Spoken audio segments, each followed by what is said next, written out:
Hello guys, हामी अहिले फाप्लु जाँदै हामी सल्लेरीबाट फाप्लुको यात्रा।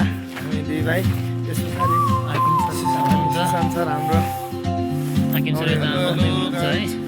हामी अहिले फाप्लुको यात्रा धेरै लामो समयपछिको जमगाजन फाप्लु आइरहेको छु। I see her boots at the corner cafe with a notebook. एकछिन गएपछि अब केही छिनपछि हामी तपाईँलाई बादल नालाको भए हिमालहरू देखाउनेछौँ। यो पछाडि देखिरहेको यो सल्लेरी बजार, ऊ त्यो सल्लेरी बजार हो। यो सोलुखुम्बु जिल्लाको सदरमुकाम। कतिपयलाई त थाहा होला, नभएकोलाई जानकारी मात्रै।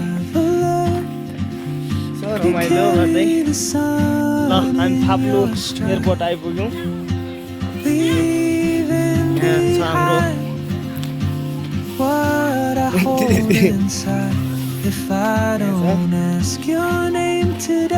एयरपोर्ट हाम्रो फाप्लु।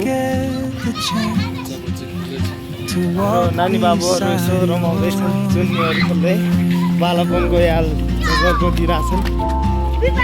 हाम्रो एयरपोर्ट फाप्लु एयरपोर्ट, यहाँको भ्यू हिमालहरू पनि टक्क, यहाँ हिमालहरू बादल लागिरहेछ।